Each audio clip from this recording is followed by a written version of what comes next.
Assalamualaikum warahmatullahi wabarakatuh. Halo semuanya, di sini kami akan membahas mengenai sektor perekonomian, yang mana ada 2 sektor, 3 sektor, dan juga 4 sektor. Sebelum kita presentasi lebih jauh, kami akan memperkenalkan diri kami terlebih dahulu. Saya Panji Arnugroho dengan NIM 4322401025. Dengan saya Muhammad Farul Asrofi dengan NIM 432240108089. Dengan saya Sanjolo Montarioran dengan NIM 432240104146. Saya Ausrinawan Rizky Niza dengan NIM 432240010135. Dan materinya yang pertama akan dibahas oleh Sanju. Baik, pertama-tama saya akan menjelaskan pengertian perekonomian 2 sektor, yaitu perekonomian 2 sektor adalah perekonomian yang terdiri dari sektor rumah tangga dan perusahaan. Ini berarti dalam perekonomian itu misalkan tidak terdapat kegiatan pemerintah maupun perdagangan luar negeri. Selanjutnya ada siklus perekonomian 2 sektor, yang dimana terdapat rumah tangga dan juga perusahaan, yang dimana perusahaan membeli faktor-faktor produksi dari rumah tangga berupa tanah, bangunan, dan tenaga kerja, yang dimana sebagai timbal baliknya perusahaan akan memberikan gaji, upah, bunga, sewa, dan dividen, yang dimana itu disebut sebagai pengeluaran bagi perusahaan. Dan bagi rumah tangga, gaji, upah, bunga, sewa, dan dividen itu disebut sebagai pendapatan, yang dimana hasil dari gaji, upah, bunga, sewa, dan dividen itu akan digunakan rumah tangga untuk membeli barang dari perusahaan, dan perusahaan akan menerima uang dari rumah tangga, dan itu disebut sebagai penerimaan bagi perusahaan. Baik, selanjutnya ada fungsi konsumsi, yang dimana menurut Keynes ada hubungan antara konsumsi dan pendapatan, dimana hubungan tersebut bersifat positif. Semakin besar pendapatan, maka semakin besar pula pengeluaran konsumsi. Begitu pula dengan tabungan yang berhubungan dengan pendapatan. Di sini terdapat pendapatan nasional, konsumsi, dan tabungan, yang dimana pada saat pendapatan nasionalnya 0, konsumsinya 90, maka konsumen perlu menarik tabungan sebesar 90, dikarenakan pendapatan nasionalnya lebih kecil daripada konsumsi. Begitupun pada saat pendapatan nasionalnya 240 dan konsumsinya 180, di sini konsumen juga perlu mengambil tabungan sebesar 60, dikarenakan pendapatan nasionalnya lebih kecil daripada konsumsi. Begitupun seterusnya. Berbeda pada saat pendapatan nasionalnya 600 dan konsumsinya 540. Di sini konsumen bisa menabung sebesar 60, dikarenakan pendapatannya lebih besar daripada konsumsi. Dan di tabel ini juga terdapat keseimbangan, yaitu pada saat pendapatan nasionalnya 360, konsumsinya 360, dan tabungannya 0. Kenapa dibilang seimbang? Karena pendapatan nasionalnya itu sama dengan konsumsinya, yang dimana sama-sama tidak mempengaruhi tabungan. Maka hal itu disebut sebagai seimbang. Selanjutnya ada fungsi konsumsi.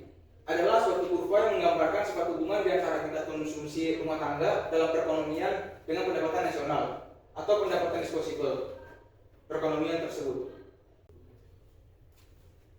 Dan di sini terdapat grafik fungsi konsumsi, yang dimana pada sumbu vertikal ini disebut sebagai konsumsi dan sumbu yang horizontal disebut sebagai pendapatan nasional.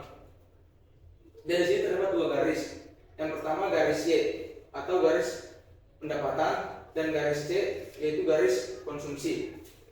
Dan angka yang di sini itu terdapat dari tabel hubungan antara konsumsi dan pendapatan, yaitu dari sini, yang mana pada saat pendapatan nasionalnya 0, konsumsinya 90, pendapatan nasionalnya 120, konsumsinya 180, pada saat pendapatan nasionalnya 240, konsumsinya 270, dan pada saat pendapatan nasional 360, konsumsinya juga 360. Maka akan menghasilkan grafik seperti ini, yang dimana di sini terjadi pertemuan antara kedua garis, yang dimana di sini disebut sebagai keseimbangan karena kedua garis tersebut saling bertemu. Selanjutnya ada fungsi tabungan, yaitu suatu kurva yang menggambarkan sifat hubungan di antara tingkat tabungan rumah tangga dalam perekonomian dengan pendapatan nasional atau pendapatan disposable perekonomian tersebut. Dan di sini juga terdapat garis fungsi tabungan, yang dimana pada garis sumbu vertikal ini disebut sebagai tabungan dan sumbu horizontal disebut fungsi pendapatan nasional. Dan angka-angka di sini juga diambil dari tabel hubungan antara pendapatan dan tabungan, yaitu dari sini. Pada saat pendapatannya 0, tabungannya minus 90. Pada saat pendapatan nasionalnya 120, tabungannya minus 60, pada saat pendapatan nasional 240, tabungannya minus 30, dan seterusnya.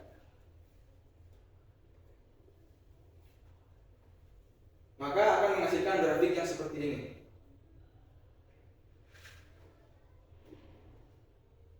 Selanjutnya ada definisi kecondongan mengkonsumsi. Kecondongan mengkonsumsi marginal atau secara ringkas dinyatakan sebagai MPC. Nilai MPC dapat dihitung dengan menggunakan formula MPC sama dengan delta C dibagi delta YD. Kedua, ada kecondongan mengkonsumsi rata-rata atau secara ringkas selalu dinyatakan sebagai ABC.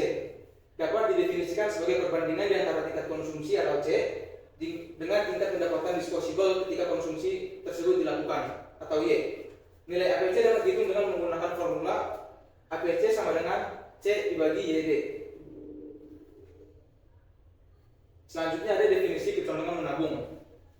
Kecondongan menabung marginal atau secara ringkas MPS atau dari perkataan marginal propensity to save dapat didefinisikan sebagai perbandingan di antara pertambahan tabungan atau AS dengan pertambahan pendapatan disposable atau delta Y.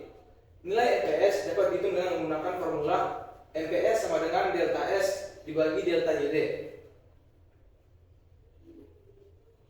Dan ada kecondongan menabung rata-rata atau secara ringkas APS dari kata average propensity to save, menunjukkan perbandingan antara tabungan atau S dengan pendapatan buang atau Y. Nilai APS dapat dihitung dengan menggunakan rumus APS sama dengan S per YD. Selanjutnya ada faktor lain yang mempengaruhi tingkat konsumsi dan tabungan rumah tangga. Yang pertama, kekayaan yang telah terkumpul. Kedua, suku bunga. Ketiga, sikap berhemat. Keempat, keadaan perekonomian. Kelima, distribusi pendapatan. Keenam, tersedianya tidaknya dana pensiun yang mencukupi. Ada fungsi investasi, yaitu kurva yang menunjukkan perkaitan di antara tingkat investasi dan tingkat pendapatan nasional, dinamakan fungsi investasi. Bentuk fungsi investasi dapat dibedakan menjadi dua, yaitu satu, dia sejajar dengan sumbu datar, atau dua, bentuknya naik ke atas ke sebelah kanan, yang berarti makin tinggi pendapatan nasional, makin tinggi investasi. Dan di sini terdapat grafik investasi, yang dimana pada sumbu vertikal ini disebut investasi dan sumbu horizontal disebut pendapatan nasional. Yang mana akibat suku bunga turun, maka investasi akan mengalami kenaikan dari I0 ke I2. Dan apabila suku bunga naik, investasi akan mengalami penurunan dari I0 ke I1.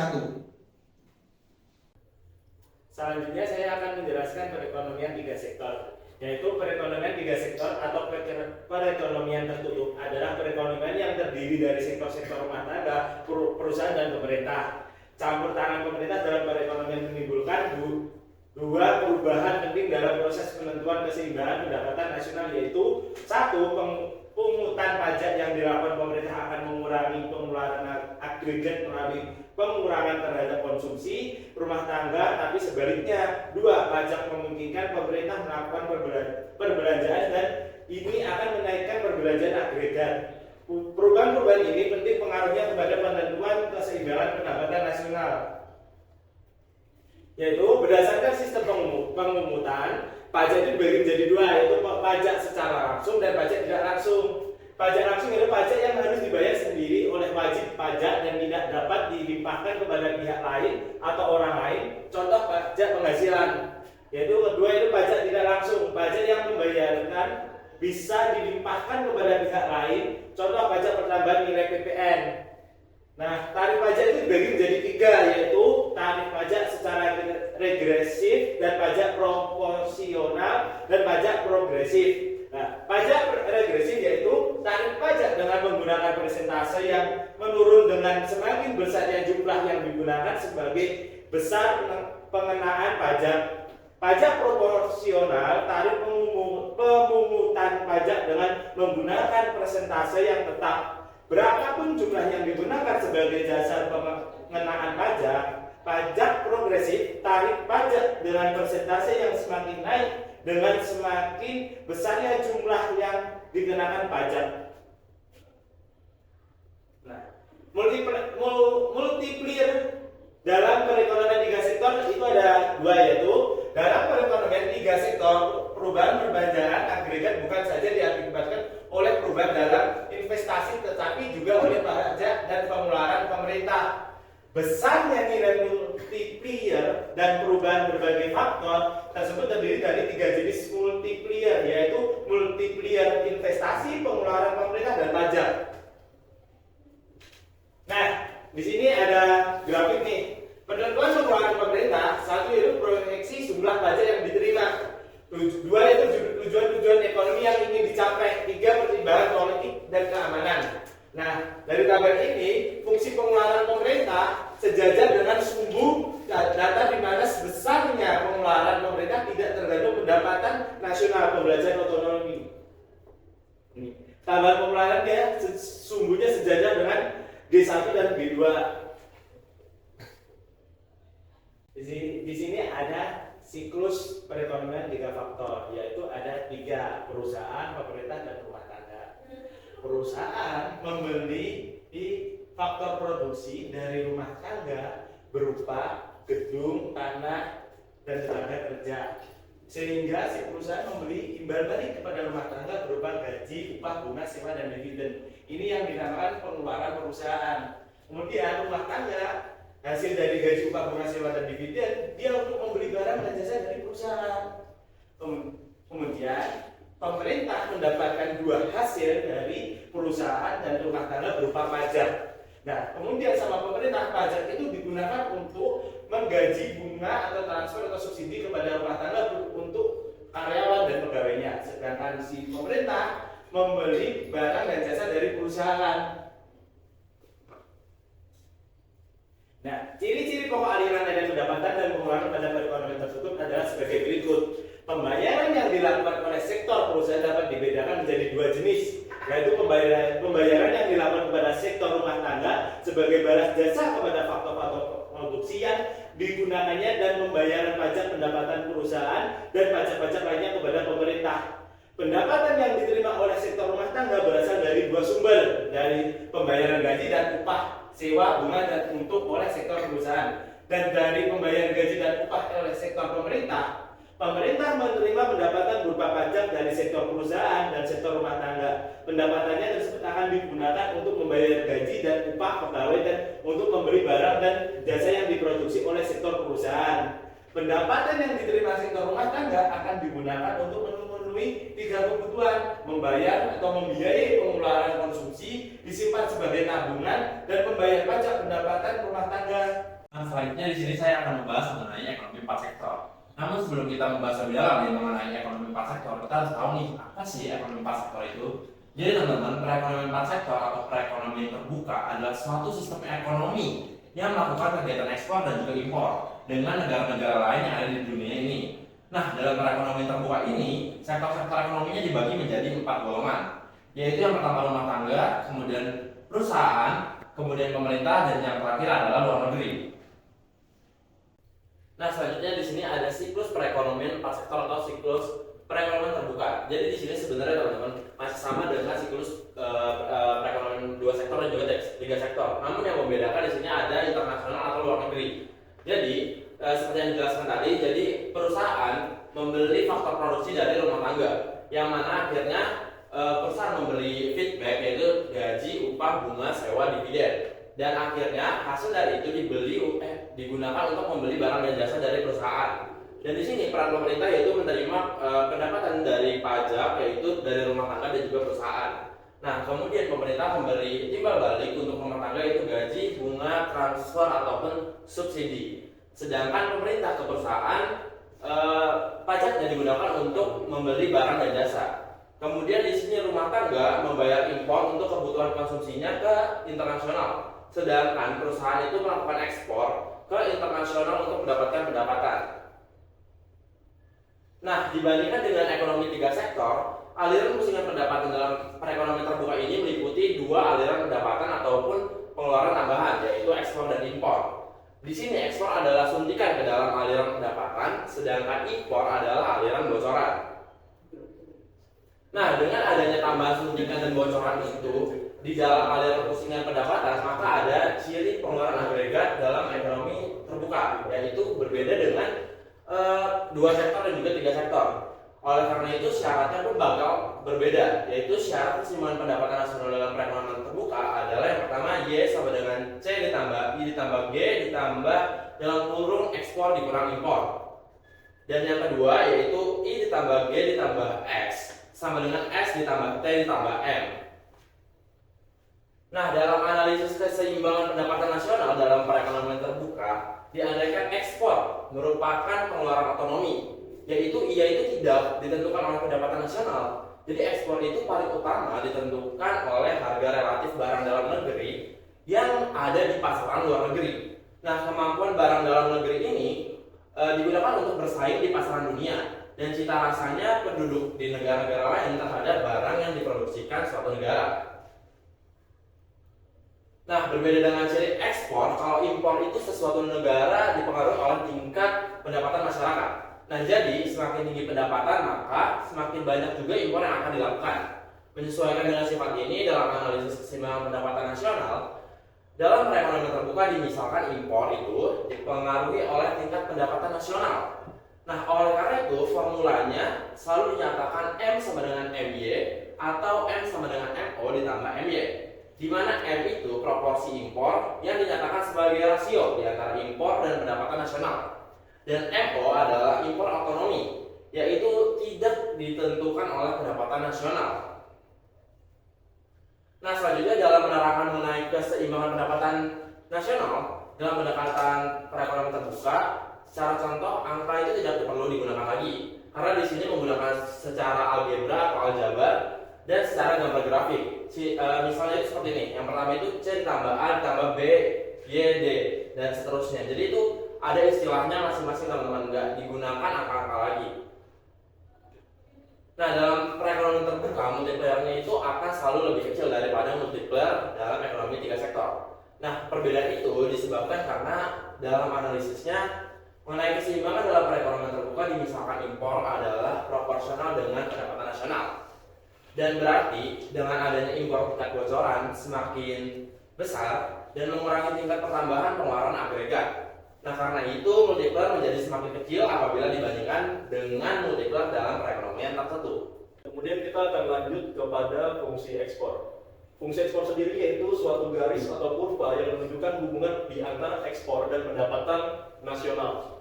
Fungsi ekspor adalah horizontal, sejajar dengan aksi datar. Ciri ini disebabkan karena ekspor adalah pengeluaran otonomi, yaitu tidak dipengaruhi oleh pendapatan nasional.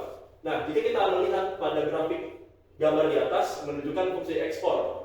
Fungsi ini menunjukkan ekspor adalah pengeluaran otonomi, yang itu tingkatnya tidak dipengaruhi oleh pendapatan nasional pada berbagai tingkat pendapatan nasional. Seperti ditunjukkan pada gambar di atas, ekspor tetap sebanyak X0. Nah, grafik B dari gambar menunjukkan perubahan ekspor. Pada mulanya fungsi ekspor adalah X0. Kenaikan ekspor ini memindahkan fungsi ekspor dari X0 menjadi X1. Nah, kemudian perubahan ini berarti pada berbagai tingkat pendapatan nasional, ekspor telah bertambah dari X0 menjadi X1. Keadaan ini menggambarkan bahwa ekspor merupakan pengeluaran otonomi. Kemudian kita lanjut kepada fungsi impor. Fungsi impor yaitu suatu garis atau kurva yang menunjukkan hubungan di antara impor dan pendapatan nasional. Fungsi impor bergerak ke arah atas kanan karena sifat impor adalah semakin tinggi pendapatan nasional, semakin besar impor. Dalam analisis keseimbangan pendapatan tinggi, pendapatan dimisalkan impor adalah proporsional dengan pendapatan nasional M sama dengan MY. Berikut adalah grafik dari fungsi impor dan perubahannya. Pada gambar grafik A menunjukkan fungsi impor bagi suatu masa tertentu. Dua pendekatan ini dapat digunakan untuk menggambarkan fungsi impor. Pertama, dapat dimisalkan nilai impor adalah proporsional dengan pendapatan nasional. Maka persamaan fungsi impor adalah M sama dengan MY, di mana M menggambarkan tingkat perubahan impor akibat dari perubahan pendapatan masyarakat dan pendapatan nasional. Seterusnya, dapat pula dimisalkan sebagian dari impor tidak dipengaruhi oleh pendapatan nasional. Misalnya, pengusaha membeli barang modal dari luar negeri tidak tergantung kepada pendapatan nasional. Apabila hal seperti ini dipertimbangkan, fungsi impor haruslah digambarkan oleh fungsi M sama dengan M0 plus MY3, di mana M0 merupakan nilai impor yang tidak dipengaruhi oleh pendapatan nasional. Dalam misalnya seperti ini, formula fungsi impor akan dinyatakan dengan menggunakan persamaan M sama dengan M0 plus MY. Kemudian dari gambar B, perubahan fungsi impor. Gambar B menunjukkan perubahan impor yang akan berlaku dari waktu ke waktu. Dalam gambar B, I, yang ini, kecondongan mengimpor yaitu nilai M mengalami perubahan pergeseran dari M1 ke M2, menggambarkan kecondongan mengimpor berkurang. Perubahan cita rasa masyarakat yang lebih menyukai barang-barang produksi domestik merupakan salah satu faktor penting yang dapat menyebabkan perubahan tersebut. Perubahan dari M1 ke M3 menggambarkan kecondongan masyarakat untuk mengimpor semakin meningkat. Kemudian dalam gambar B2, ya, ditunjukkan perubahan fungsi impor yang sejajar. Perubahan fungsi impor dari M1 ke M3 menggambarkan impor menjadi semakin meningkat. Ya, pada setiap tingkat pendapatan nasional. Sebagai contoh, pada pendapatan nasional Y sama dengan 0, impor nilainya telah meningkat dari MA menjadi MB. Contoh dari perubahan seperti ini adalah efek inflasi dalam negeri ke atas impor. Inflasi menyebabkan secara keseluruhan barang buatan dalam negeri menjadi lebih mahal. Kemudian kita masuk ke keseimbangan makroekonomi. Keseimbangan makroekonomi yaitu keseimbangan yang dicapai dalam ekonomi 4 sektor, yaitu bentuk perekonomian dalam teori yang mendekati keadaan ekonomi yang sebenarnya. Dalam keseimbangan ini, pendapatan nasional yang diwujudkan perusahaan-perusahaan adalah sama dengan pengeluaran agregat ke atas pendapatan nasional tersebut. Dalam formula syarat untuk mencapai keseimbangan makroekonomi adalah Y sama dengan C plus I plus G ditambah X kurang M, yaitu C itu adalah kapital, kemudian I adalah investment, G adalah government, X adalah ekspor, M adalah impor. Kemudian dalam grafik keseimbangan, grafik pendekatan pengeluaran agregat penawaran agregat, bisa dilihat keseimbangan pendapatan nasional dalam perekonomian terbuka dicapai apabila fungsi pengeluaran agregat AE sama dengan C plus I plus G X dikurang M, memotong garis 45 derajat. Nah, kemudian fungsi AE ini tidak sejajar dengan fungsi C, oleh karena impor adalah proporsional dengan pendapatan nasional, yaitu M sama dengan MY. Dalam pendekatan suntikan bocoran-bocoran, keseimbangan pendapatan nasional dicapai apabila fungsi suntikan I plus G plus X berpotongan dengan fungsi STM, ya, suntikan bocoran. Kemudian multiplier dalam perekonomian terbuka. Secara definisi, multiplier adalah rasio di antara pertambahan pendapatan nasional dengan pertambahan pengeluaran agregat. Walau bagaimanapun, multiplier dalam ekonomi 4 sektor adalah lebih kecil daripada multiplier dalam ekonomi 2 sektor dan 3 sektor. Oleh karenanya, wujudnya satu bocoran baru dalam perekonomian, yaitu impor yang nilainya dipengaruhi oleh pendapatan nasional. Kemudian penawaran agregat dalam perekonomian terbuka.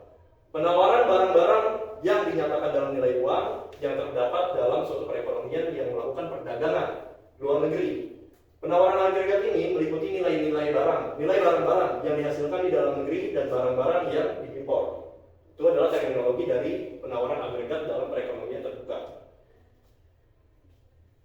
Nah, kemudian pengeluaran agregat dalam perekonomian terbuka juga mengartikan jumlah nilai pengeluaran yang dilakukan dalam perekonomian yang melakukan ekspor dan impor.